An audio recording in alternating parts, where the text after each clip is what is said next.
The sky above the Taybake Mountains was a bruised purple, heavy with the threat of unfallen snow. A sleek, matte black Mercedes G-Wagon tore through the winding mountain road, a dark scar moving against the pristine, jagged spine of the landscape. Inside the vehicle, the air was warm and silent, insulated from the biting cold outside.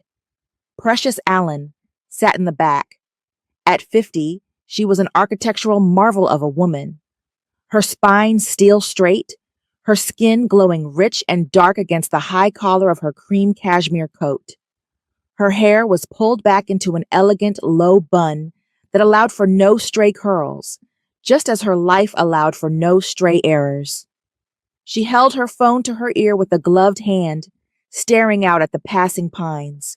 "Marcus, stop talking," Precious said, her voice low and clipped. "I don't care what the senator from Texas said. You overplayed your hand with the trade tariffs, and now I'm in a car on the side of a Korean mountain to clean it up."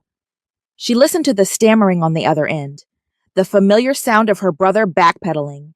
She checked her reflection in the darkened window. She looked expensive, composed, and incredibly tired. "I am meeting the proxy now," she interrupted him. "I will secure the NDA. You just stay off Twitter." She hung up and massaged her temples. She hated this. She hated being the fixer for her brother's sloppy ambition, the one who swept up the glass after he threw the party. She looked out the window just as the car passed a discreet heavy slate sign. Private road. Lee Corporation. The car pulled up to the glass peak.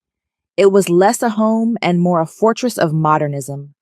Massive concrete slabs and floor-to-ceiling glass cantilevered precariously over a granite precipice.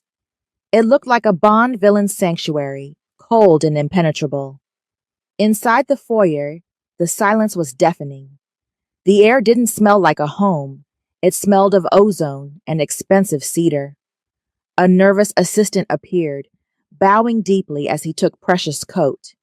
"He is waiting for you in the observatory, Miss Allen." Precious adjusted the cuffs of her silk blouse and grabbed her leather portfolio. She was ready to dismantle a mid-level lawyer. She walked down the long slate hallway, her heels clicking against the stone like gunshots. The observatory was massive. 3 walls were sheer glass, offering a panoramic view of the mountain range that felt like standing on the edge of the world. A fire roared in a suspended hearth in the center of the room, the only source of warmth in the sterile luxury. A man stood by the window, his back to her. He wore a charcoal suit tailored to within an inch of its life. No tie. "I have the revised terms, Mr. Park," Precious announced, her voice echoing slightly. "My brother is willing to concede on the semiconductor tax if—" The man turned around. It was not Mr. Park. Precious stopped dead. Her heart hammered a rhythm she refused to acknowledge. It was Jong-Min Lee, the CEO of Lee Corp, the crown prince of the conglomerate. He was taller than he looked in the financial papers, with broad shoulders that strained the expensive fabric of his suit. His face was a landscape of sharp angles and cold intelligence. He held a tumbler of amber liquid, and as he looked at her, Precious realized with a jolt that he hadn't aged a day since she last saw him at the G20 summit 3 years ago. "Mr. Park is in Seoul," Jung-min said. His voice was a deep baritone, smooth and dark. "Dealing with the press." Precious recovered instantly, her voice turning icy. "Chairman Lee, I wasn't aware you handled cleanup duty personally." "I don't usually," he replied, taking a slow sip of his drink. "Unless the mess threatens to stain my floor." He gestured to the leather armchair opposite him. "Sit, Precious." He used her first name. It didn't sound like a courtesy. It sounded like a caress and a challenge wrapped in one. Precious sat, but she did not relax. She opened her portfolio, laying out documents with surgical precision. "Senator Allen keeps his distance from the negotiation for optics," she began. "All business. I suggest we—" "You look tired," Jung-min interrupted. Precious paused, her pen hovering over the paper. She looked up. Jongmin wasn't looking at the documents. He was studying her face with an intensity that felt physical, heavy and searching. I'm jet-lagged, she said defensively, and I'm negotiating with a man who tried to hostile take over my brother's biggest donor last month. It wasn't hostile. It was necessary, Jongmin countered effortlessly. Just like this meeting. He stood and walked toward her. He poured a glass of water from a crystal carafe and placed it near her hand. He was close, too close. She could smell him. Sandalwood, scotch, and the crisp scent of winter air. Why do you do it? He asked, his voice lower now. Covering for him? You're smarter than Marcus. You're more ruthless than he is. Yet you play the secretary. I am a strategist, Mr. Lee, not a secretary, Precious snapped, and family is complicated. Loyalty is a heavy chain, he said softly. Before she could respond, the wind outside howled, a sudden, violent shriek against the glass that made the entire villa vibrate. The lights flickered once, twice. The ambient music cut out. The calm, warm lighting died, replaced instantly by the harsh, gray light of the storm raging outside. The assistant rushed into the room, looking terrified. Chairman, meteorology just upgraded the storm. It's a code red. A polar front collapsed. The roads are icing over within minutes. Precious stood up immediately, gathering her papers. My pilot is on the pad. I need to leave. Clear the staff, Jongmin ordered the assistant, ignoring her. Send the ground transport down the service road before the pass closes. Go. I am leaving, Precious insisted, turning to Yongmin. He looked at her with an unreadable expression. You can try. Precious marched past him, heading for the terrace doors leading to the helipad. She pushed open the heavy glass door and was immediately blasted by a wall of white. The wind was ferocious, nearly knocking her backward. Through the blinding snow, she saw her helicopter. The rotors were still. The pilot was out of the cockpit, shouting over the wind, making a frantic cut-throat gesture. No fly. She watched in horror as the pilot pointed toward the service road where the staff vans were already skidding away. He ran to join them, abandoning the aircraft. Wait! Precious screamed. The wind swallowed her voice. She watched the pilot jump into the last van. The taillights vanished into the white void, leaving her utterly abandoned. She stood alone on the terrace, the cold biting through her cashmere coat in seconds. Panic began to rise in her throat. Then, a hand clamped onto her shoulder, firm, solid, and radiating heat. Jongmin pulled her back inside. They tumbled back into the living room. Jongmin slammed the heavy terrace door and engaged the steel bolts. The wind was instantly silenced, reduced to a dull, distant roar. Then the main power died completely. For 10 seconds, there was pitch blackness. Then the backup generators kicked in. A low hum vibrated through the floorboards. The emergency lighting flickered on, warm, intimate, casting long shadows across the vast room. Precious was breathing hard, snowflakes melting in her hair. She pulled out her phone. No service. The landline? She asked, her voice tight. Lines are down, Jongmin said calmly. The cell towers freeze at this altitude. He walked past her, unbuttoning his suit jacket. He tossed it onto a sofa, looking entirely unbothered. He looked, waiting. He walked to the massive front doors, the only way out to the road that was now a death trap. With a heavy, deliberate motion, he slid the iron deadbolt into place. Clack. He turned to face her. The room was vast, a cathedral of glass and stone, but suddenly it felt incredibly small. The pass won't be cleared for days, he said. Maybe a week. Precious stared at him. The political rival? The man who had watched her across ballrooms for 3 years. The man who just locked them inside. This isn't a game, Jongmin, she whispered. He walked toward her, stopping just inside her personal space. He looked down at her, his eyes dark, unreadable, and terrifyingly focused. No, he said softly. The game is over. He gestured to the roaring fire. Take off your coat, Precious. Looks like you're my guest. The east wing of the glass peak was a masterpiece of minimalist design.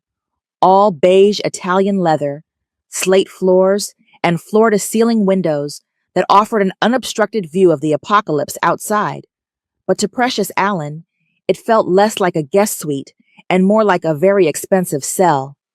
She paced the length of the room, her tablet held up to the glass like a talisman, hunting for a signal. Searching. Connection failed. Come on, she hissed under her breath, tapping the screen with a manic rhythm. Just one email. Just let me tell Marcus I'm not dead. She tossed the tablet onto the bed in frustration. It bounced on the duvet, a useless slab of glass. She needed to work. Work was her armor. It was the only thing that made sense in a world that was currently white, frozen, and controlled by a man she had spent 3 years successfully avoiding.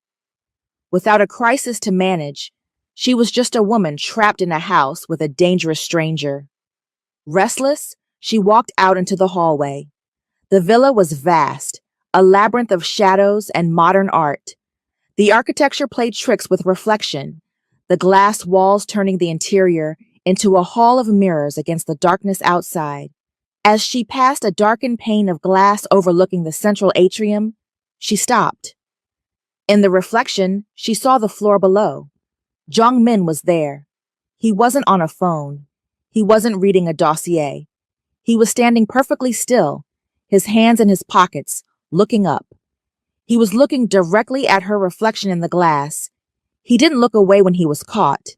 He didn't startle. He just tilted his head slightly, acknowledging her presence with the silent, terrifying confidence of a predator in his own habitat. Precious felt a shiver slide down her spine that had nothing to do with the temperature. She backed away from the glass, retreating into her room and locking the door. Hunger, however, has no respect for pride. By 9 p.m., Precious surrendered. She descended the floating staircase, the silence of the house pressing against her ears. The villa was dark, save for the kitchen island, which was lit like a stage in the center of the open concept floor. She expected to find him eating takeout containers or heating up a pre-made meal left by staff. Instead, she found Jong-min in his shirt sleeves, cuffs rolled up to his elbows, revealing forearms corded with muscle. He was wielding a chef's knife with terrifying precision. He was dicing shallots. The smell was intoxicating. Garlic, rosemary, and the rich, iron scent of searing steak. I assumed you had people for this, Precious said, leaning against the doorframe, her arms crossed. Jong-min didn't look up. The knife didn't slow down. My mother didn't believe in people inside the house after 8 p.m., he said, his voice low over the sizzle of the pan. She taught me to cook so I wouldn't starve in a mansion full of food. He moved with an efficiency that was almost hypnotic. He plated the food and slid a dish across the marble island toward her. A perfectly seared Hanwoo beef steak with a truffle reduction and roasted root vegetables. He poured 2 glasses of heavy, dark Cabernet and set one down in front of her. Eat. Precious sat. She intended to pick at it. She intended to show resistance. But the first bite was incredible. It was rich, perfectly seasoned, and insulting in its quality. She hated that it was good. This doesn't change anything, she said after a long silence, setting her fork down. When the plows come, I'm filing a formal complaint about your team's lack of weather preparedness. Standard procedure, Jong-min said, taking a sip of his wine. He watched her over the rim of the glass. But tell me, Precious, does Marcus know you're the one cleaning up his mess? Or is he currently at a fundraiser taking credit for your strategy? Precious stiffened. My brother is a United States Senator. He has responsibilities you can't understand. He serves the people. Jong-min laughed, a dry, dark sound that lacked any humor. He serves his ego, Jong Min corrected. I've read the trade deal. It's parasitic. He wants to cripple Korean exports to boost his poll numbers in the Rust Belt. And you? The brilliant Precious Allen. You're the one loading the gun for him. It's called leverage, Precious said, her voice rising. Something you know all about. I read about the acquisition of Hana Tech. You gutted that company. 3,000 layoffs just so you could acquire their patent portfolio. You don't build, Jong-min. You consume. Jong-min set his glass down hard. The liquid sloshed dangerously near the rim. I pruned a dying limb to save the tree, he said, his eyes flashing. That is leadership. Marcus lets the rot spread because he's afraid of the pain. You are loyal to a man who would trade you for a polling point. My loyalty is my business, Precious snapped. She stood up, leaving the half-finished wine and the incredible steak. Thank you for the meal. She walked out, her back straight, her heels striking the floor. She could feel his eyes on her until she turned the corner, watching her go, his jaw tight. Hours later, the East Wing had turned into a tomb. Precious lay in bed, curled into a tight ball. She was wearing sweatpants and a thick wool sweater she had found in the closet, but she was shaking uncontrollably. She could see her breath puffing in the air like smoke signals of distress. The digital thermostat on the wall was dead. The display was a black, unblinking eye. She pulled the duvet tighter around herself, her teeth chattering. Mind over matter, she told herself. It's just cold. You are from Chicago. You can handle cold. She refused to go downstairs. She refused to knock on his door and admit that she needed him. That would be a concession. That would be weakness. The wind howled outside, slamming against the glass, mocking her stubbornness. Her fingers were numb, and the cold was seeping into her bones, making her joints ache. A deep, dull throb that was a cruel reminder of her age. She closed her eyes, drifting into a shivering, uneasy doze. Click.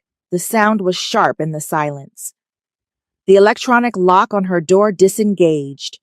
Precious bolted upright, disoriented and shivering. The door swung open, and a silhouette filled the frame. The hallway light behind him created a halo, making him look massive. Jong-min stood there. He was holding a tablet, the blue light illuminating his frown. The sensor in the East Wing dropped below 0, he said, his voice tight. Why didn't you call me? I didn't want to disturb, Precious stammered, her voice trembling uncontrollably. He stepped into the room. It was freezing. He swore softly in Korean. You're turning blue, he said accusingly. I'm fine, she lied, her teeth clacking together. I just need another blanket. He ignored her completely. He walked to the side of the bed and looked down at her. Huddled, proud, and foolish. He didn't ask for permission. The time for negotiation was over. He reached down. What are you? He scooped her up, duvet and all. He lifted her effortlessly, as if she were made of paper. His arms were iron bars beneath the down comforter. Precious was too shocked and too frozen to fight him. Instinctively, her head fell against his chest. He was radiating heat. It felt like pressing herself against a furnace. Be quiet, Precious, he murmured into her hair. He turned and carried her out of the icebox room, walking down the long hallway with a steady, purposeful stride. He carried her into the main living area. The massive stone fireplace was roaring, casting a golden, flickering glow over the room. The heat hit her instantly, a physical wave of relief. He didn't put her on the sofa. Instead, he sat down on the thick rug directly in front of the fire, settling her between his legs, her back pressed against his chest. He kept the duvet wrapped tight around her like a cocoon. He began to rub her arms vigorously through the fabric, his large hands generating friction, forcing the blood back into her limbs. You are the smartest woman I know, he muttered near her ear. And yet, you would rather freeze to death than ask me for help. Precious stopped shivering. The warmth of the fire and the heat of the man behind her were seeping into her, thawing the ice in her veins. She suddenly realized the intimacy of their position. She was practically in his lap, surrounded by him. "I didn't want to owe you," she whispered, the truth slipping out. Jong-min stopped rubbing her arms. His hands came to rest on her shoulders, heavy and grounding. His chin was near her ear. She could smell the sandalwood again, mixed with the wood smoke. "You think this is a transaction?" he asked quietly. He leaned his head back against the sofa, closing his eyes, but he kept his arms locked around her, holding her in place. "Sleep," he commanded softly. "The heating repair can wait until morning." Precious stared into the fire, watching the flames dance. The Cold War was over. Something much more dangerous had just begun. The silence that followed the rescue was thick, heavy with things unsaid. Precious had extricated herself from the cocoon of the duvet, though she remained close to the hearth. The bone-deep chill of the East Wing was already fading into memory, replaced by the dry, intense heat of the roaring fire. Jong-min stood at the wet bar, a slab of backlit onyx that glowed like a dimming ember in the dim room. He was no longer the immaculate CEO Precious had sparred with in boardrooms. He had discarded his suit jacket, tossing it carelessly over a chair. As she watched, he undid the top button of his white shirt, then the second.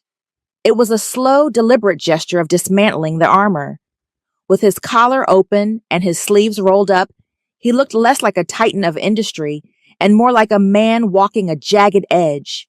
He returned to the fire with 2 glasses. For her, a 1982 Chateau Margaux. For him, a smoky Islay Scotch. "Neat. Drink," he said, extending the glass. "It will help the thaw." As she took the glass, their fingers brushed. The static electricity was audible, a sharp snap in the quiet room. Precious pulled her hand back quickly, bringing the glass to her lips to hide her reaction. She took a large sip. The wine was complex, velvet heavy, and tasted of dark fruit and old money. "This bottle costs more than my first car," she murmured, staring into the dark red liquid. Jong-min sat on the sofa opposite her, leaning forward, his elbows resting on his knees. The posture was predatory, yet intimate. "It's just fermented grape juice, Precious," he said, watching her over the rim of his glass. "Don't let the label intimidate you. It's a bad habit of yours." "What habit?" she asked, bristling. "Respecting things just because they have a high price tag," he said, "or a title, like senator." The alcohol was hitting her bloodstream fast, warming her and making her bold. "Marcus earned that title," she defended, "just like you earned yours." Jong-min swirled his scotch, the amber liquid catching the firelight. "I inherited a crown. I just made sure it didn't crush me. But Marcus, he didn't earn you. He uses you." "We are not doing this," Precious said sharply. "I am not having a performance review with the enemy while trapped in a blizzard." "Then stop treating me like the enemy," Jong-min countered, his voice dropping. "The markets are closed. The phones are dead. There is no Lee Corp here. There is no Senator Allen. Just a man and a woman and a storm." He shifted closer. The air pressure in the room seemed to drop, the space between them charging with a dangerous energy. "Why do you think I blocked the Busan trade deal?" he asked softly. "Because you wanted the shipping rights for yourself," she answered automatically, reciting the briefing she had written. "No. I have shipping rights," he said dismissively. "I blocked it because I knew Marcus would send his vice president to negotiate, unless it was a crisis. If it was a crisis, he sends you." Precious froze. The wine glass hovered halfway to her lips. She slowly lowered it to her lap, turning to look at him fully. The firelight danced in his dark eyes, illuminating a hunger that had absolutely nothing to do with business. "What are you saying?" she whispered. "I created the crisis, Precious," he confessed, his voice steady. "I tanked the stock, I stalled the merger. I started a war with your brother. He set his scotch glass down on the heavy wooden table with a thud. Because it was the only way to get you in a room where you weren't flanked by aides and press secretaries. That's insane, Precious breathed, her mind reeling. You risked millions. I'd risk billions. He reached out. His hand hovered near her knee for a heartbeat before settling. His thumb grazed the fabric of her trousers, and the contact burned through the cloth like a brand. I've spent 3 years watching you from across rooms, Precious, he said, his voice rough. At the G20 in Osaka, the gala in New York, you stand in the back, making everyone else look brilliant, while you fade into the wallpaper. I'm done being a spectator. Precious felt the breath knocked out of her. It recontextualized everything. Every hostile email, every legal battle, every blocked deal. It wasn't corporate aggression. It was a courtship display. A twisted, high-stakes billion-dollar courtship. Panic flared in her chest. Not fear of him, but fear of this. Of how much she wanted it to be true. She was 50 years old, divorced, and sensible. She did not star in melodramas. She did not break the rules. She stood up abruptly, the wine sloshing dangerously in her glass. No, she said, backing away. No, we shouldn't be doing this. This is the cabin fever talking. She retreated toward the hallway, putting distance between them. Do you have any idea what this looks like? She asked, her voice rising in desperation. If anyone knew, our families, my brother, your board of directors. She hit the high back of the sofa. There was nowhere left to go. They would burn the world down, she choked out. Jong-min stood. He crossed the distance in 2 long strides. He didn't look like a CEO now. He looked like a force of nature. He cornered her against the sofa. He didn't touch her. He caged her with his body, placing his hands on the sofa back on either side of her head, leaning in until he filled her entire field of vision. Let it burn, he said. You don't mean that, she whispered. Try me. He looked at her mouth, then up to her eyes, then back to her mouth. Tell me to stop, he challenged her. Tell me you haven't felt this every time we've been in the same room for the last 3 years. Tell me you don't feel it now. Precious opened her mouth to lie, to tell him to back off, to tell him she felt nothing. But the lie died in her throat. Her hand went slack, and the wine glass dropped from her fingers.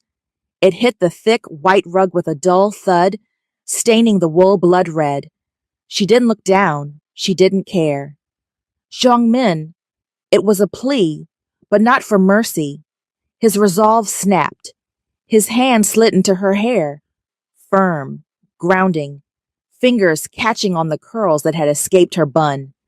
He tipped her chin up, not to claim her, but to make sure she heard him. I'm done watching, he said, voice rough with restraint, done pretending this doesn't matter. Then he kissed her, not careful, not rehearsed, not the kind you could brush off afterward and call a mistake. It was hunger and heartbreak and 3 years of discipline breaking like glass. It was the truth he'd been swallowing, finally finding air. He kissed her like he'd been holding his breath since the first time their paths crossed. Precious caught the lapels of his shirt, fistfuls of expensive fabric in her hands. An anchor, because the room tilted, because her heart did something reckless. A soft sound slipped out of her, more shock than surrender, and she pulled back just enough to breathe. Jong-min stilled, forehead hovering near hers, as if he was forcing himself to choose control again. Tell me to stop, he murmured, voice shaking on the edge of something dangerous. And I will. Her eyes met his, wide, blazing in places she never let anyone see. That was all it took. He pulled her closer, not desperate now, but certain. His arms wrapping around her like a vow. The fire crackled behind them, but it was nothing compared to the heat of finally being honest. His breath hitched against her cheek, a low sound in his chest like a battle he was losing, and didn't want to win. He held her there, solid and trembling all at once, proving without a single vulgar word that the control he was famous for, his cold perfection, his careful distance, had one weakness: her. The storm outside raged on, burying the world in white silence. Inside, the fire consumed them both. Morning arrived not with a burst of sunshine, but with a reluctant, pearlescent gray light that struggled to pierce the heavy storm clouds. Inside the master suite, the world was dim and quiet. Precious woke slowly. For a moment, she was disoriented. The sheets against her skin were charcoal silk, cool and slippery, smelling faintly of cedar and expensive cologne. Then, the weight across her waist registered. Jong-min's arm was draped over her, heavy and claiming. He was asleep, his face turned toward her. In repose, the sharp, predatory angles of his jaw were softened, making him look younger, less like a CEO, and more like the man who had cooked her steak and warmed her freezing hands. Then, reality hit Precious like a bucket of ice water. She had slept with the enemy. The realization sat on her chest, heavier than his arm. She was 50 years old. She was the sister of a U.S. senator. She was a professional strategist who had just committed the most reckless, illogical act of her career. Carefully, holding her breath, she slid out from under his arm. She crept across the room, the plush carpet swallowing her footsteps. She stood naked in front of the mirrored closet doors, the dim light catching her reflection. She didn't look at herself with kindness. She looked with the brutal, forensic gaze of a woman who had been told by society, by her ex-husband, and by the media that she was past her prime. She cataloged every flaw, the softness of her stomach, the gravity pulling at her skin, the lines that marked her history. "What is he doing with you?" The voice in her head sneered. "This is a mistake." She found her discarded clothes scattered on the floor, evidence of last night's fever. She dressed frantically, her hands shaking as she buttoned her blouse all the way to the neck. She was fleeing the scene of a crime. An hour later, Precious stood in the kitchen. She had rebuilt the wall. Her hair was pulled back tight, punishingly so. Her armor was back on. She stood by the marble counter drinking coffee, staring intently at a downloaded PDF on her tablet, reading the same paragraph about trade tariffs over and over again, just to feel professional, just to feel like Precious Allen. Jong-min entered. He was wearing gray sweatpants and a soft white t-shirt that hung loosely on his frame. He looked domestic, relaxed, and devastatingly handsome. There was no awkwardness in his stride, no morning after regret. "You sneak out of bed like a teenager trying not to wake her parents," he said, leaning against the doorframe, a mug of tea in his hand. Precious didn't look up from her tablet. "I have a routine, Jong-min," she said, her voice clipped, "and last night was a reaction to stress. It was adrenaline. We need to be rational." "Rational," he repeated, testing the word. "Is that what you call it?" He walked over, took the tablet from her hands, and placed it face down on the cold marble. "Please don't," she said, her voice tight. "We need to set boundaries until the plows get here. We are adults. We can pretend this didn't happen." Ring. The sound cut through the air like a siren. The landline on the wall, an old-fashioned cream-colored emergency phone, began to ring. It was a shrill, jarring mechanical noise that echoed in the high-ceilinged room. Precious jumped, her heart leaping into her throat. "The line is working," she gasped. "It must be the emergency crews. Or Marcus." She reached for it, her face flooded with a complex mix of relief and guilt. She needed the world to break in. She needed the noise. She needed to be saved from herself. Jong-min moved faster. His hand clamped over hers on the receiver, pinning it to the cradle. He didn't answer it. He looked at her, his eyes dark and resolute. "If you answer that," he said, his voice low, The world comes in. The lawyers. The press. Your brother screaming in your ear. Is that what you want right now? It's reality, Jongmin, she pleaded, trying to pull her hand free. We can't hide here forever. Not forever, he agreed. Just for now. He reached behind the phone base. With a sharp tug, he yanked the cord. The jack snapped out of the wall. The ringing stopped instantly. The silence that followed was deafening, heavier than before. You can't just disconnect the world, Precious whispered, shocked. I just did. He stepped into her space, cupping her face in his hands, forcing her to look at him. I don't want the senator's sister, he said fiercely. I don't want the consultant. I want Precious. Give me these days. Just us. No titles. No past. Precious trembled. The offer was terrifying. To let go of the control she had spent decades curating. To simply exist. Be with me, he urged. Here. Nowhere else exists. By afternoon, the storm had intensified into a whiteout. The mountains were gone, replaced by a wall of violent, swirling snow that battered the glass. In stark contrast, the indoor pool complex was a tropical sanctuary. The air was humid and smelled of eucalyptus and ozone. The pool was a long rectangle of steaming turquoise water, bordered by dark slate and glass.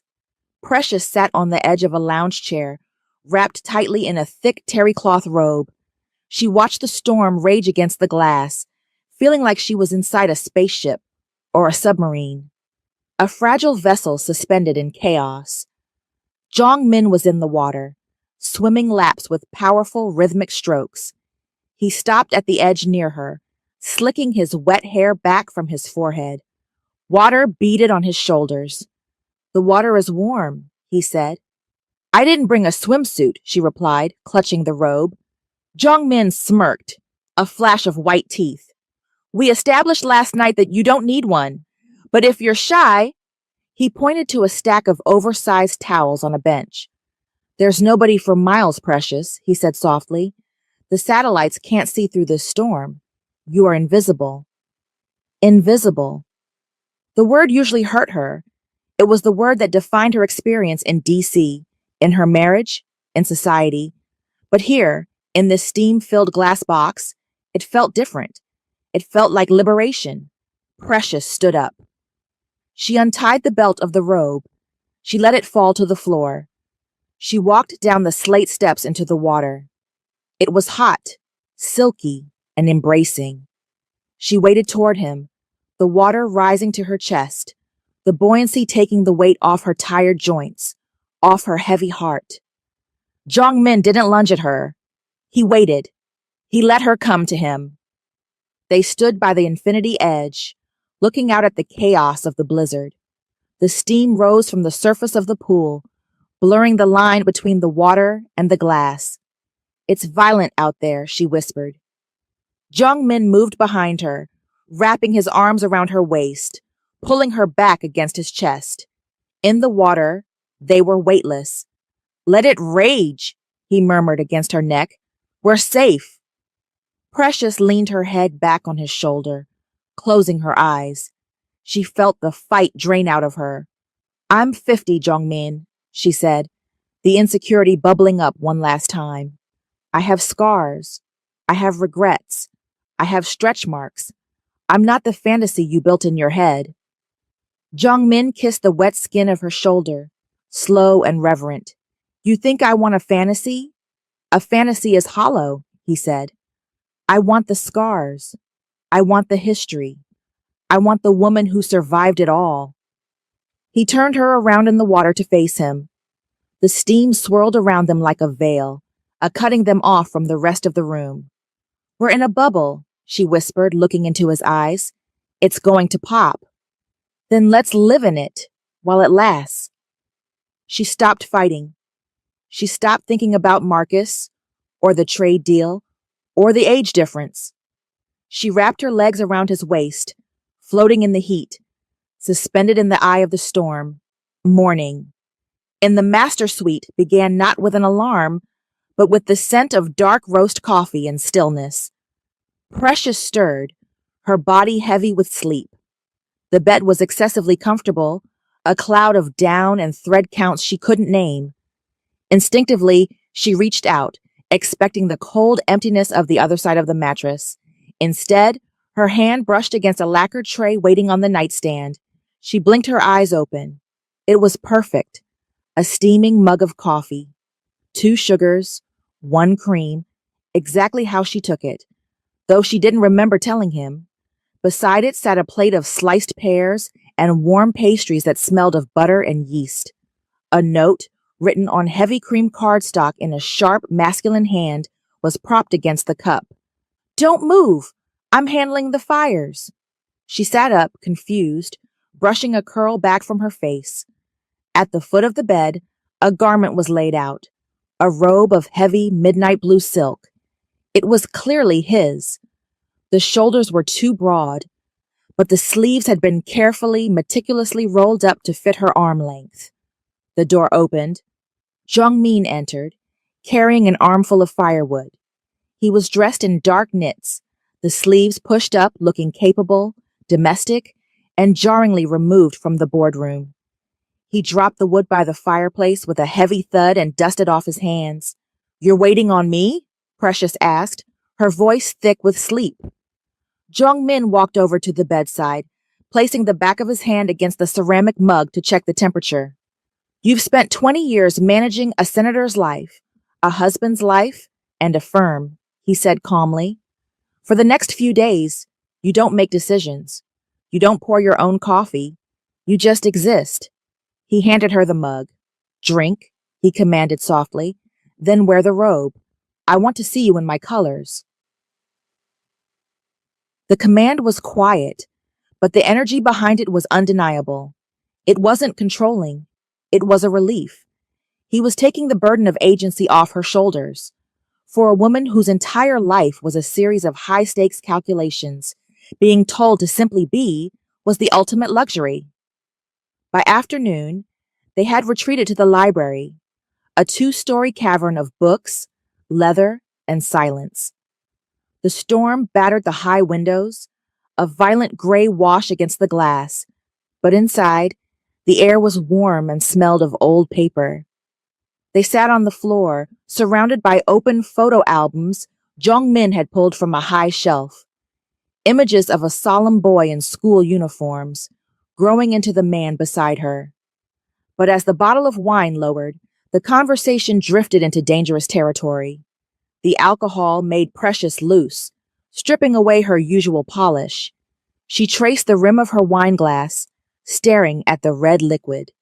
"My ex-husband," she began, the words tumbling out before she could check them.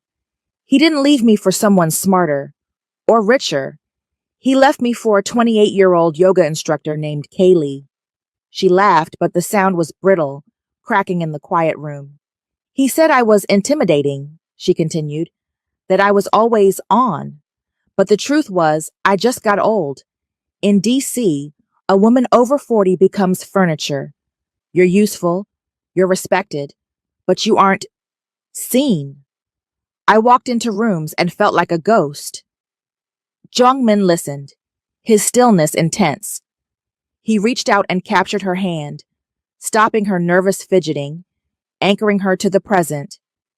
"When you first approached me at the G20, she confessed, looking up at him, I thought you were mocking me. I thought, why is this young, beautiful billionaire staring at the furniture?" Jung-min shifted, his expression darkening. He pulled her hand to his chest, placing her palm flat over his heart. She could feel the steady, heavy thud of it beneath the wool of his sweater. "I wasn't staring at furniture," he said, his voice rough. "I was staring at the only real thing in the room." "You're just saying that," she whispered, looking away. "Do you know what my life is, Precious?" he asked, his voice hardening. "It is a performance. Since I was 5 years old, I have been the heir.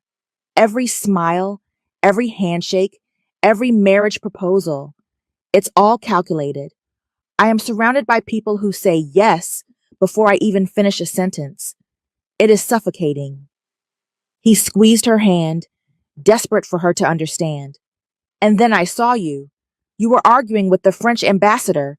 You looked furious and brilliant and completely unbothered by who was watching. You were the first no I had seen in years. He lifted her hand to his lips, kissing her knuckles with a fierce reverence. You aren't invisible to me.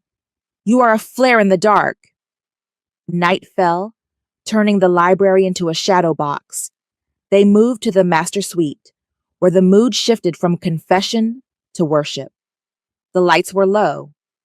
Zhang Min stood precious in front of the full-length mirror. He stood behind her, his hands resting on her shoulders, the heavy midnight blue robe falling open. His hand slid down, parting the silk, moving over her stomach. He traced the faint silver lines of stretch marks that webbed across her skin, souvenirs from a pregnancy decades ago. Precious flinched. Instinctively, she tried to cover them, sucking in her stomach, trying to erase the evidence of time. Zhang Min pulled her hands away. Don't hide, he murmured against her ear. They're ugly, she whispered, shame burning her cheeks. I'm soft, Zhang Min. Gravity is winning. This isn't softness, he whispered, his breath hot on her neck. This is history. He dropped to his knees behind her. Precious gasped, looking at his reflection in the mirror. The crown prince of Lee Corp was on his knees. This was the alpha at his peak, not dominating her, but worshipping the very things she hated about herself. He kissed the curve of her hip. He kissed the silver lines. He pressed his face against her stomach, claiming the marks as if they were precious metal. A girl of 20 has nothing written on her, he said, looking up at her reflection, his eyes dark and devout. She is a blank page. You are a masterpiece. You have lived. I want to read every line. He stood up, turning her around to face him. His hand slid up her thighs, gripping her with possessive strength. He looked down at her like she was a deity he had finally found. Your ex-husband was a fool, he growled, who threw away a diamond because he wanted a piece of glass. He lifted her onto the bed. The intimacy that followed was slow, deliberate, and intensely focused on her pleasure. He didn't rush. He anticipated her.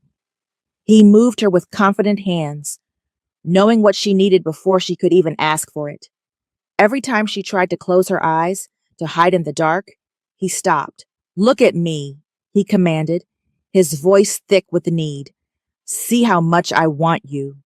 Every touch was a rebuttal to the voice in her head that said she was past her prime. He treated her body not as something to be tolerated, but as something to be devoured. He worshipped the years she wanted to hide. When it was over, they lay tangled in the charcoal sheets, limbs heavy and intertwined. Precious ran her hand through his hair, the strands soft against her fingers. For the first time in years, the knot of anxiety in her chest was gone. She didn't feel old. She didn't feel invisible. She felt powerful. You're dangerous, Zhangmin Li, she whispered into the darkness. He kissed her shoulder, his arm tightening around her waist. I'm yours. The vinyl record spun silently for a moment before the needle found the groove, filling the cavernous living room with the melancholic, smoky notes of Bill Evans. Outside, the blizzard battered the glass walls of the villa, a white rope trying to chew its way in. But inside, the world was nothing but amber light, crackling firewood, and the scent of expensive scotch. Precious stood near the hearth, the warmth of the fire flushing her skin, or perhaps that was the wine. She felt untethered. The 50 missed calls on her phone, now powered down and discarded on a chair, felt like a nightmare she had finally woken up from. Dance with me, Jingmin said. It wasn't a question. I don't dance, Precious replied automatically, though her body was already leaning toward him. You do tonight. He crossed the distance between them in 2 long strides, taking her hand. His grip was firm, his palm warm and rough against her smooth skin. He pulled her close, eliminating the space between them until she was pressed against the hard line of his chest.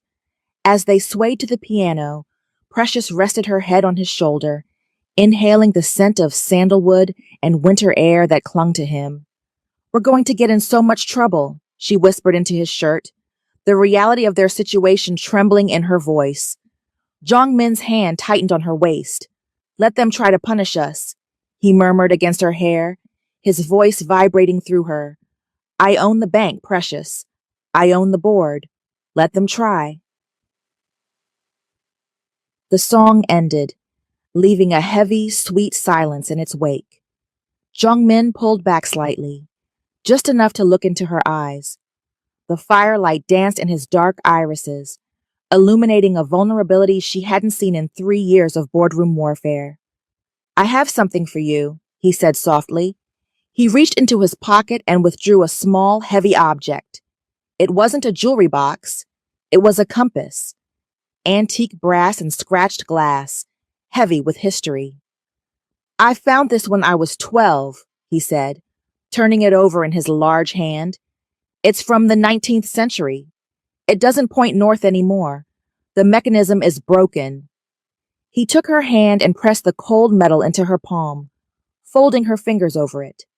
"It points wherever you want it to," he said, his voice rough with emotion. "Keep it, so you never lose your way back to this room." Precious clutched the compass, the weight of it anchoring her. Tears pricked her eyes, hot and sudden. She had spent a lifetime receiving strategic gifts, bribes wrapped in silk, leverage disguised as favors. This was just metal, useless, broken, beautiful metal. I didn't get you anything," she stammered, looking up at him. "I couldn't shop. Everything is closed." "You're here," Jongmin said. "That's the gift." "No." Precious shook her head. She pulled away gently, the loss of his touch making her shiver. She walked to the bookshelf, her bare feet silent on the thick rug. She pulled down the rare first edition of The Great Gatsby she had been reading earlier and carried it to the heavy oak table. Her hand shook as she uncapped a fountain pen. She opened the book to the title page, the cream paper stark against the dark wood. She hesitated for only a second before the ink hit the page. To J. For burning the world down with me. P. She closed the book, the thud of the cover echoing in the quiet room. She handed it to him. Jongmin opened it. He read the inscription once, then twice. When he looked up, his expression shattered the last of Precious' defenses. It was a look of total, devastating possession. He placed the book on the table with deliberate care. Then he reached for her. He lifted her effortlessly into his arms, as if she weighed nothing more than the snow falling outside. "Merry Christmas, Precious," he breathed against her lips. He carried her out of the firelight and into the shadows of the hallway, leaving the real world powered off and abandoned in the dark. The world ended not with a bang, but with a shudder. It happened just after midnight. The wind outside had escalated from a howl to a physical assault, slamming against the reinforced glass of the villa like a battering ram. Inside, the lights flickered. Once, twice, casting the room into erratic spasms of shadow and brightness. Then, the low, steady hum of the backup generator sputtered. It coughed, a mechanical death rattle, and died. The silence that followed was instant and terrifying.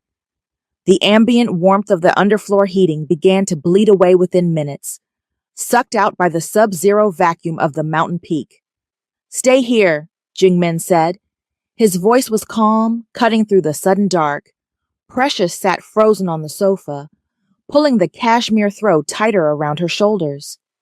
She heard him moving through the blackness with the easy confidence of a man who had memorized the terrain. The strike of a match flared, illuminating his sharp profile. He lit the kindling in the massive stone hearth, then began piling logs onto the grate until the fire roared, a defiant orange beast against the encroaching cold.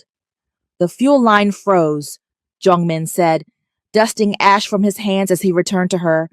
"We have the fire. That's it." "How cold will it get?" Precious asked.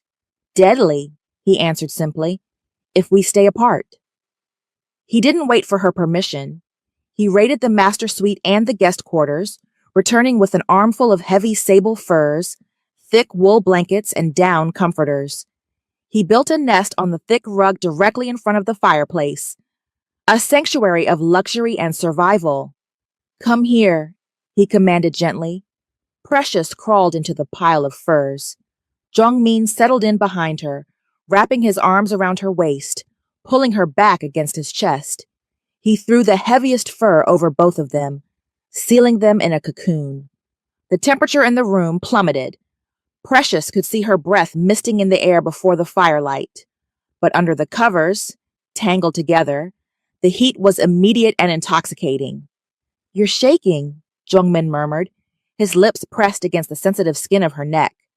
I'm scared, Precious admitted, the darkness stripping away her usual armor. Not of the cold, of what happens when the lights come back on. Jongmin tightened his grip. Nothing changes. We adapt. Everything changes, Jongmin. The snow melts. The roads open. I go back to Washington to manage a crisis, and you stay here to run an empire. Don't go back. The words were soft, but they hit Precious like a physical blow. She turned in his arms, shifting beneath the heavy weight of the furs so she could look at him. The firelight cast deep shadows across his face, making him look ancient and devastatingly beautiful. What? She whispered. Stay, Jongmin said. Not here, in this house. With me, in Seoul, in New York, wherever I am. Precious let out a shaky, incredulous laugh. She reached up, her fingers tracing the line of his jaw, the rough stubble scratching her fingertips.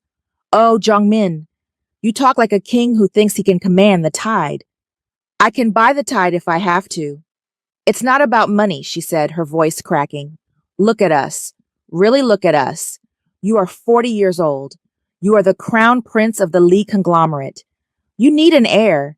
You need a wife from a good family with political connections in the Blue House, not a divorced 50-year-old American woman whose brother is actively trying to sanction your country. She pulled back slightly, the cold air nipping at her exposed shoulder. I am a liability, Jongmin. I am a scandal waiting to happen. If you show up with me, your stock drops 10 points overnight. Your mother disowns you. I would be the anchor that drags you to the bottom. Jongmin stared at her, his expression unreadable. Is that your analysis? The consultant speaking? It's the truth. You didn't answer the question, he said, his eyes searching hers. I didn't ask about the stock market. I asked you to stay. Do you want to? Precious felt the tears spill over, hot tracks on her cold cheeks. I love you, she whispered. The confession hung in the air, fragile and terrifying. I think I've loved you since the beginning, but that doesn't make it possible. It just makes it hurt more. She buried her face in his chest, hiding from the inevitable rejection of logic. You are the future of Korea's economy. You can't burn that down for a few weeks of happiness. Jongmin didn't speak. He didn't offer empty platitudes. He simply held her, one hand stroking her hair, the other pressing her firmly against his heart. He let her cry until exhaustion took over, and her breathing evened out into sleep. But Jongmin did not sleep. He lay awake, staring into the dying embers of the fire. The wind screamed outside, trying to tear the roof off his home, but he barely heard it. His mind was miles away, in boardrooms and back offices. She thinks she is a liability, he thought, his jaw tightening. She thinks she is weak. He looked down at the woman in his arms. The fierce political strategist, the Iron Lady of Washington, looked soft and vulnerable in the firelight. She was the only person who had ever seen him. Not the CEO, not the checkbook, but him. Precious was right about the obstacles. The board would revolt. Marcus Allen would declare war. The media would feast on her age and her history. Let them. Jungmin decided. The thought settled in his chest, cold and heavy as a stone. He wasn't going to negotiate. He wasn't going to compromise. If the world wanted to come for Precious Allen, he would meet them at the gate. He would buy the press. He would bankrupt her brother. He would dismantle the board member by member until the only thing left standing was the two of them. He kissed the top of her head, a silent oath sworn in the dark. I will not just burn it down, he whispered into the silence of the room. I will build you a fortress from the ashes. Outside, the storm raged on, but inside, the war had already been won. The sun was the first act of violence. For 7 days, the world had been a soft, gray womb of swirling snow and twilight. But on New Year's Eve, the sky broke open. The clouds shattered, and a blinding crystalline sunlight struck the glass walls of the villa. It was unforgiving. It illuminated everything: the scattered wine glasses, the tangle of furs on the floor, the bruising on Precious's neck. And then came the sound. It started as a vibration in the floorboards before it became a noise. The rhythmic, mechanical chop of rotor blades echoing off the valley walls. Precious bolted upright in the nest of blankets, her heart hammering against her ribs. The sound wasn't rescue. It sounded like an invasion. They're here, she gasped. The bubble didn't just pop. It evaporated, leaving her exposed and terrified. The woman who had danced barefoot to Bill Evans vanished, replaced instantly by the senator's sister. The crisis manager, the fixer, the woman who lived in fear of the wrong headline.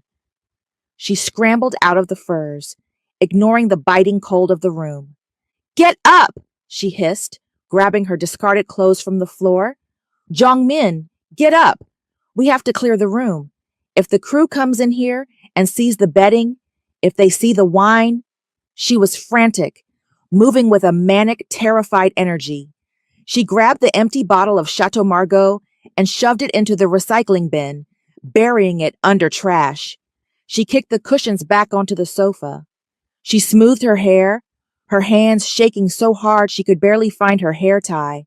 Precious, Jungmin said. He was sitting up, watching her.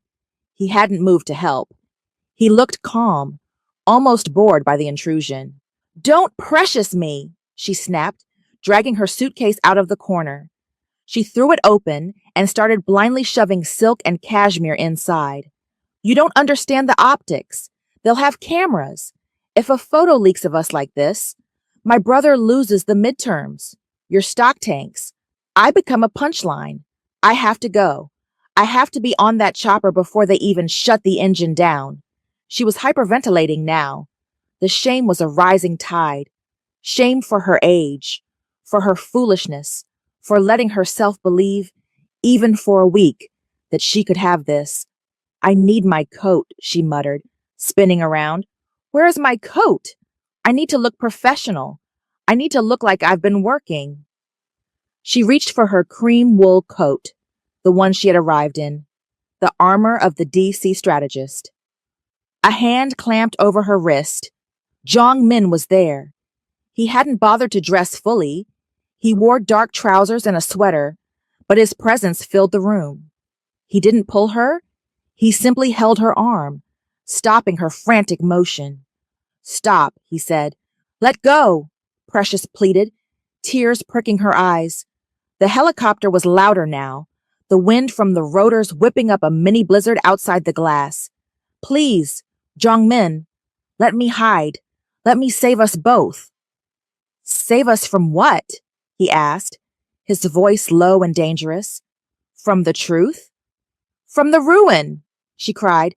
I am leaving, alone. We walk out there, and we shake hands, and we pretend this was a weather delay. That is the only way this works. Jongmin looked at her, really looked at her, seeing the terror that decades of public scrutiny had instilled in her. He saw the woman who had been trained to make herself small so others could feel big. No, he said. He released her wrist and turned to the closet near the door. He bypassed her cream coat. Instead, he pulled out his own, a massive charcoal greatcoat made of heavy military wool. He turned back to her. "You are not the help," he said, his voice hard. "You are not a secret, and you are certainly not leaving this house like a thief in the night." He stepped forward and swung the heavy coat around her shoulders. It was too big for her. It swallowed her frame, the hem hitting her mid-calf, the sleeves hanging long. It smelled of him, cedar, smoke, and power. Precious froze. The weight of the coat felt like a claim. It was a brand. "Jong Min," she whispered. "Everyone will know." He buttoned the coat at her throat, his knuckles brushing her skin. He looked out the window where the black helicopter was touching down, the Lee Corp logo emblazoned on the side. Men in suits were jumping out, heads ducked against the rotor wash, cameras already raised. Jong Min looked back at her, his eyes flashing with a terrifying, beautiful resolve. "Let them know," he said. He took her hand, interlacing their fingers so tightly it hurt. "You don't run, Precious," he commanded. "Not anymore." He pulled the heavy front door open, and they stepped out together into the blinding sun and the roar of the waiting world. The silence was the first casualty. The peace of the summit was obliterated by the deafening scream of turbine engines. The helicopter, a sleek black beast emblazoned with the Lee Corporation crest, didn't just land. It conquered the snow-swept terrace. The doors slid open before the skids even settled, and a swarm of men in black tactical gear poured out. They weren't rescue workers. They were Lee Corp private security, highly trained, heavily armed, and moving with terrifying efficiency. Precious stood in the doorway, swallowed by Jong Min's massive charcoal coat. The wind from the rotors whipped her hair across her face, stinging her eyes. Through the swirling snow, she saw the formation. They were setting a perimeter. "This isn't a rescue," she shouted over the noise, her voice thin in the gale. "It looks like an extraction." "It is," Jong Min said. He stepped out onto the frozen stone, pulling her with him. The moment they crossed the threshold, Precious felt the old instincts kick in. The DC strategist awoke. She saw the head of security, Director Han, marching toward them, flanked by two aides with earpieces. She saw the pilot watching from the cockpit. She saw the potential for disaster in every pair of eyes fixed on them. Optics, her mind screamed. Distance. Deniability. She tried to jerk her hand away from Jong Min's. "Let go," she hissed, stumbling slightly in the deep snow. "Han is right there. Walk ahead of me. I'm just the stranded guest. We can spin this." Jong Min didn't slow down. He didn't look at her. And he didn't let go. His grip on her hand was ironclad. When she pulled, he simply tightened his hold, his fingers lacing through hers with bruising finality. He dragged her not behind him, but beside him. Director Han reached them, breathless, bowing low despite the chaotic wind. He looked at Jong Min, then at Precious, then, with widening eyes, at their joined hands. The professional mask slipped for a fraction of a second. "Chairman," Han shouted over the rotors, "we have the perimeter secured, but the flight plan leaked. There are paparazzi at the base of the mountain. CNN, KBS, dispatch. They are swarming the landing pad." Precious went cold. It was worse than she thought. "Jong Min, please," she begged, leaning in close to his ear. "If we walk off that chopper together, my brother will burn you in the press. You have to let go." Jong Min stopped. They were 10 feet from the open door of the helicopter. The heat from the engines blasted them. He turned to Director Han. "Let them swarm," Jong Min said. His voice wasn't a shout, but it carried a weight that cut through the mechanical noise. "Sir?" Han looked confused. "We can divert to the secondary." "No diversion," Jong Min commanded. He looked at the pilot, then swept his gaze over the security team, making eye contact with every man who was staring at the American woman wearing the chairman's coat. He lifted Precious' hand. She froze, her breath catching in her throat. Time seemed to warp, slowing down amidst the chaos. Get the PR team on the line, Jung-min said, his eyes dark and blazing with a terrifying resolve. Tell them to stop issuing denials. Tell them everything. Everything, sir? Han stammered. Jung-min pulled Precious' hand to his lips. He didn't break eye contact with his head of security as he pressed a kiss to her knuckles. Slow, deliberate, and unmistakably possessive. It wasn't a gesture of romance. It was a branding. It was a declaration of war against anyone who would try to separate them. Tell them, Jung-min said, his voice dropping to a growl that only Precious and Han could hear, that she belongs to a Lee now. Han straightened, his face pale but his posture rigid. He understood. The order had been given. The world was about to change. Yes, Chairman. Jung-min turned to Precious. She was trembling, staring at him with a mixture of horror and awe. He didn't ask if she was ready. He simply guided her toward the steps of the helicopter. Up, he said softly. She climbed into the leather interior. As the door slid shut, sealing them in, she watched the ground fall away. They were rising into the sky, leaving the sanctuary behind and descending straight into the fire. Seoul did not welcome them home. It assaulted them. The moment the G-Wagon tires hit the pavement outside the Lee Corporation headquarters, the world dissolved into a strobe-lit nightmare. It was a nuclear detonation of flashbulbs. The press wasn't just on the sidewalk. They were spilling into the street, climbing the planters, pressing lenses against the tinted glass. The Romeo and Juliet of the summit, screamed a digital ticker on a building across the street. Kidnapping or conspiracy, flashed another. Inside the car, the silence was suffocating. Precious watched the stock ticker on the embedded screen in the headrest. Lee Corp was down 4.2% in intraday trading.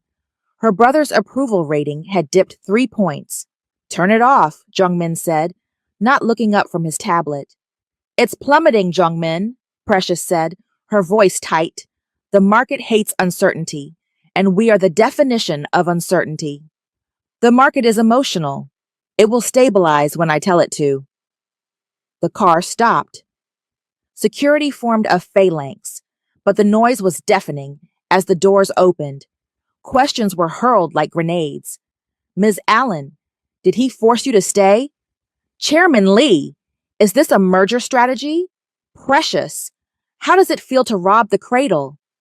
Jung-min's hand found the small of her back, a heated brand through her coat. He guided her through the crushing mass of bodies, his face a mask of bored indifference, shielding her from the worst of the shoving. They didn't stop until they reached the sanctuary of the executive elevator. As the door slid shut, cutting off the scream of the mob, Precious slumped against the mirrored wall. I can't do this, she whispered. You already are, Jung-min said. The elevator dinged at the penthouse level, but the sanctuary was already breached. Standing in the middle of Jung-min's office, looking out at the sprawling city view, was Marcus Allen. The senator looked immaculate in navy blue, but his face was twisted into a sneer Precious knew well. It was the look he gave her when she failed to secure a donor, or when she wore a dress he deemed too loud. Marcus, Precious breathed. He spun around. He didn't look at Jung-min. He marched straight to his sister, stopping inches from her face. You stupid, selfish woman, Marcus hissed. Senator, Jung-min warned, his voice dropping an octave. Step back. Marcus ignored him. He looked Precious up and down, his eyes filled with a corrosive mix of pity and disgust. Do you have any idea what you've done? The trade deal is dead in the water. My opponents are calling for a hearing. And for what? A midlife crisis? It wasn't a crisis, Precious said, finding a shred of her voice. We were trapped. The storm. The storm was a convenience, Marcus shouted. He played you, P. Look at him. He's a shark. He needed leverage against me, and he found the weakest link. He kidnapped you, fed you some wine, and you fell for it because you're desperate. I was not kidnapped, Precious snapped. Then you're a fool, Marcus retorted, his voice lowering to a cruel, intimate whisper. Look in the mirror, Precious.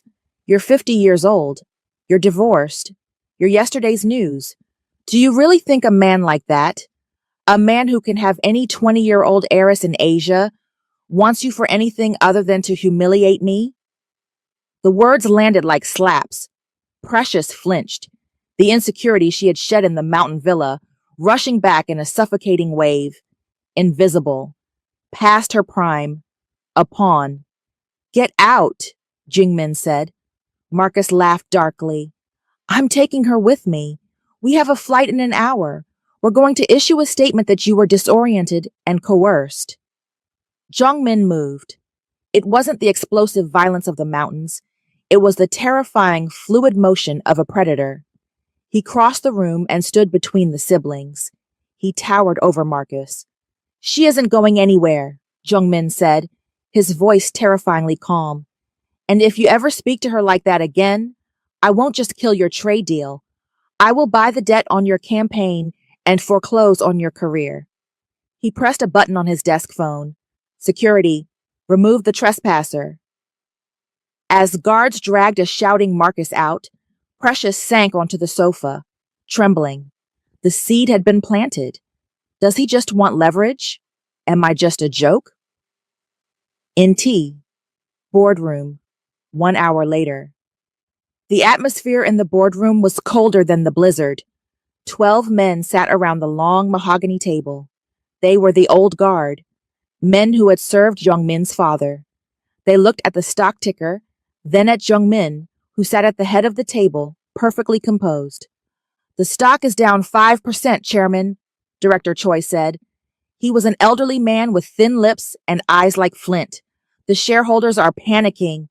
This dalliance is expensive.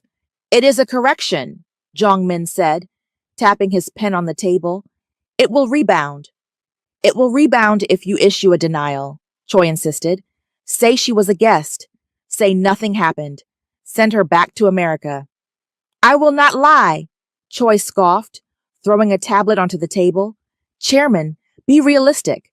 We are trying to merge with Hanwha. We need stability. You bringing home a foreigner is bad enough, but she is the enemy's sister. He paused, looking around the table for support. And frankly, sir, Choi sneered, she is a liability of optics. She is a divorced woman of advanced years. She is dried fruit.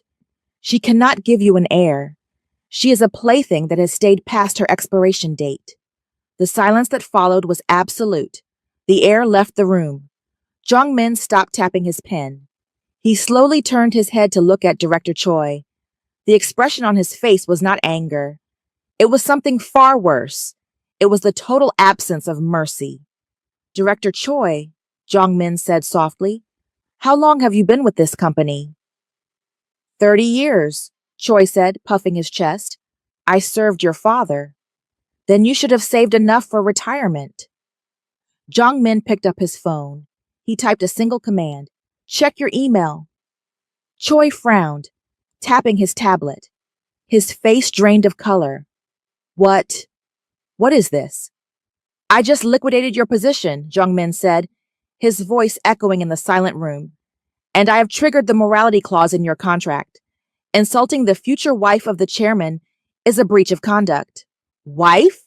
Choi gasped. The word ricocheted around the table. You are fired, Jongmin said, standing up. Security will escort you out. You leave with nothing. No golden parachute. No stock options. Nothing. He leaned over the table, placing his hands flat on the mahogany, glaring at the remaining 11 men. The alpha energy that had warmed Precious by the fire was now ice cold and aimed at their throats. Let me be clear, Jongmin said. Precious Allen is not a scandal. She is not a negotiation tactic. She is the line in the sand. Anyone else who has an opinion on her age, her nationality, or her history can join Director Choi in the lobby. No one moved. No one breathed. Good, Jongmin said, buttoning his jacket. Meeting adjourned. The tea room was a study in silence and soft brutality. Madame Li, the matriarch of the Li dynasty, did not pour tea. She presided over it. She sat across from Precious in a private parlor that smelled of orchids and judgment. She was a tiny woman, bird-like in her fragility, but her eyes were made of the same obsidian glass as her son's. She slid a rectangular slip of paper across the lacquered table. It was a cashier's check. The number of zeros was insulting in its magnitude. 10 million USD, Madame Li said, her English clipped and perfect, for your consultancy fee and for your immediate departure. Precious didn't touch the paper. She looked at the woman who had raised Zhongmin, seeing the source of his steal. I don't want your money, Precious said quietly. Then you are a fool, Madame Li replied, sipping her tea. Look at the news, Miss Allen. The stock is bleeding. The board is revolting. My son is trying to burn down a 100-year legacy to keep you warm. She set the cup down. The china clicked sharply against the saucer. He will lose, Madame Li said. He thinks he is invincible, but the shareholders will oust him. He will lose the company. He will lose his standing. He will be nothing. And he will resent you for it. Maybe not today. Maybe not in a year. But one day, he will look at you across the breakfast table and realize you cost him his kingdom. The word struck Precious in the center of her chest, right where her insecurities lived. It wasn't the money that swayed her. It was the terrifying logic. She loved him enough to die for him. Did she love him enough to let him go? If I leave, Precious whispered, he survives. If you leave, Madame Li promised, he remains the king. Penthouse night. Zhongmin came home to the sound of a zipper closing. He stopped in the doorway of the bedroom. Precious was there, her suitcase standing like a statue in the middle of the room. She was wearing her traveling clothes.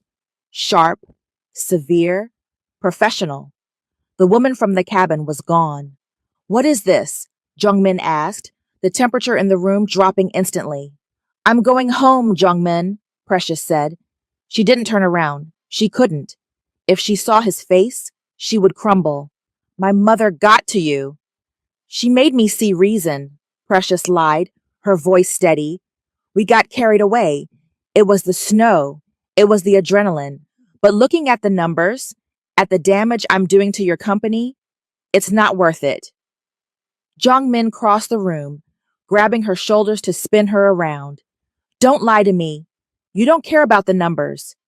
I care about reality, she shouted, pulling away. And the reality is, I am 50 years old, and you are a man with an empire to run. I was a vacation, Zhongmin. I was a rebellion. But the rebellion is over. She picked up her bag. Go find a wife who can give you a dynasty. I'm just a political liability. Precious. Goodbye, Zhongmin. She walked out. She walked past him, down the hall, and into the elevator. She held her breath until the doors closed. Only then, as she descended alone, did she allow the sob to rip its way out of her throat. C. Li Corp headquarters, 10 minutes later. Zhongmin did not chase her. He knew Precious. If he chased her now, she would only run faster. Instead, he went to the source of the wound. He stood in his office, the city lights reflecting in the glass. He picked up his secure phone. Get me the CFO, he ordered. A moment later, the chief financial officer was on the line, sounding terrified. Chairman? Freeze everything, Zhongmin said. His voice was devoid of emotion. It was the voice of a man who had decided to nuke the site from orbit. Sir, which accounts? All of them, Zhongmin commanded. My mother's trust, the family stipend, the offshore holdings, the board's discretionary funds. Freeze the liquidity of the entire Li estate. Chairman, you can't. That's billions. The family will. If they want access to their money, Zhongmin cut in, they can come beg me for it and initiate the dissolution protocol for the holding company. Dissolution? Sir, you're talking about dismantling the conglomerate. I am talking about scorching the earth, Zhongmin said, If they want to take the only thing that matters to me, I will ensure there is no kingdom left for them to protect. Burn it. He hung up. He wasn't done. NT, the Sheila Hotel, Presidential Suite. Marcus Allen was celebrating. He had a glass of scotch in one hand and was on the phone with a donor, laughing. Yeah, she's coming back. Came to her senses. Just needed a little reality check. The door to his suite didn't open. It flew open. Jung Min walked in. He walked past the security guard who was currently clutching his radio, looking terrified of the man who owned the hotel. Marcus dropped the phone. What the hell? You can't be in here. Jung Min didn't stop until he was in Marcus's personal space. He didn't shout. He didn't hit him. He reached into his jacket and pulled out a thick manila envelope. He dropped it onto the coffee table. It landed with a heavy thud. What's that? Marcus asked, his bravado wavering. That, Jung Min said, is the paper trail of your offshore campaign funding. The shell companies in the Caymans. The illegal donations from the defense contractors you're supposed to be regulating. Marcus went pale. That's illegal. You hacked my accounts. I bought the bank that holds them, Jung Min corrected. He leaned in, his face inches from Marcus's. The air around Jung Min felt electric, charged with a violence that was barely contained. You called her old. You called her weak. You made her feel small so you could feel big. Now look, Marcus stammered, backing up. It's politics. It's not personal. It is entirely personal, Jung Min snarled. You are going to get on a plane. You're going to go back to D.C. And if you ever speak her name again or try to use her to score points on Fox News, I will release every page of that file to the DOJ. Jung Min straightened his coat, looking at the man who had tormented the woman he loved for decades. Keep her name out of your mouth, Jung Min said, his voice dropping to a whisper that sounded like a gunshot. Or I won't just ruin your career. I will erase you. He turned and walked out, leaving Marcus Allen shaking in the middle of the luxury suite, staring at the envelope that held his life in its hands. Jung Min had burned the village. Now he had to go get his queen. The grand ballroom of the Sheila Hotel was not designed for parties.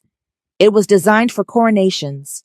The New Year's gala, delayed by the storm of the century, had reached a fever pitch of anticipation. The air inside was thick with the scent of lilies, expensive perfume, and nervous sweat. Every titan of industry, every political power player, and every member of the Lee family was present. They weren't there for the champagne. They were there to witness a public execution. Rumors had metastasized. Everyone knew Jung Min had frozen the family accounts. Everyone knew a board member had been fired. Everyone knew the American woman had left the penthouse with a suitcase. He will arrive alone, Madame Lee whispered to her sister, standing near the ice sculpture. He has come to his senses. Tonight, he apologizes, and we unlock the assets. Near the entrance, Marcus Allen nursed a mineral water. He looked pale, a shadow of the man who had stormed into the penthouse days ago. He checked his watch, then checked the door, looking like a man waiting for a bomb to go off. Then, the heavy oak doors at the top of the grand staircase swung open. The hush that fell over the room was instant and violent. 300 people stopped talking at once. Jung Min stood at the top of the stairs. He was wearing a tuxedo that fit him like armor, black velvet and silk. He looked down at the sea of faces. The board members who had doubted him, the family who had threatened him, the society that had demanded his conformity. He didn't smile. He didn't wave. He turned slightly, extending his hand back into the shadows of the foyer. And then, she stepped into the light. Precious Allen did not look like a victim. She did not look like a scandal. She looked like an empress. She was not wearing the modest, sensible suits of a DC strategist. She was wearing a gown of emerald chainmail, heavy and shimmering, catching the light like a crown jewel under chandeliers. It was a dress that didn't hide her body, it celebrated it. Her hair was no longer pulled back in a severe bun. It was loose, a halo of dark curls framing a face that held its head high with terrifying dignity. She looked her age, and she made 50 look like the only age that mattered. She radiated a power that made the 20-year-old debutantes in the room look like children playing dress-up. My God, someone whispered in the silence. Jong-min took her hand. He didn't just hold it. He displayed it. He placed it on the crook of his arm, anchoring her to him.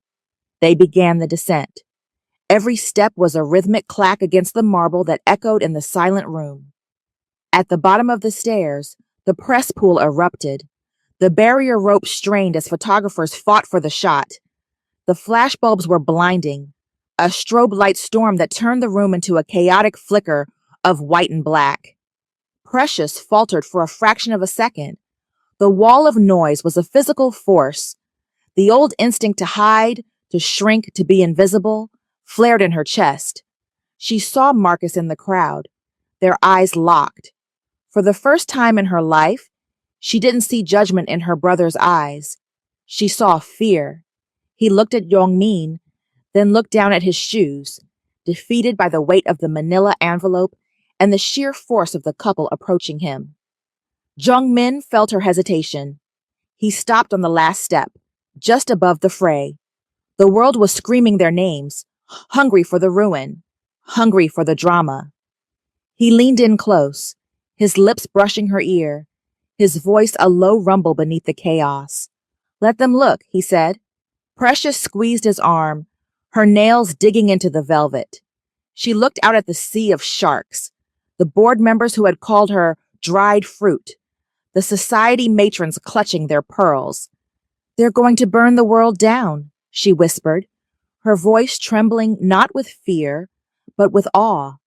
Jong-min looked out at the crowd, at the empire he had held hostage, at the legacy he was rewriting in real time. A dark, victorious smile touched his lips. "Let it burn," he replied. "I'll buy you the ashes." He looked back at her, his eyes full of the fire they had started in the mountains. "Ready?" Precious took a breath. She squared her shoulders. She didn't look at the floor. She looked straight ahead, into the blinding lights. "Ready." They stepped off the stairs and walked into the ballroom, hands clasped tight, united against the world. The end. Thank you for watching. If you loved this story, don't forget to hit that like button and subscribe for more emotional twists and character-driven plots. And if you're ready for the next story, make sure to turn on notifications so you never miss an update. Until next time, keep believing in love that defies all odds.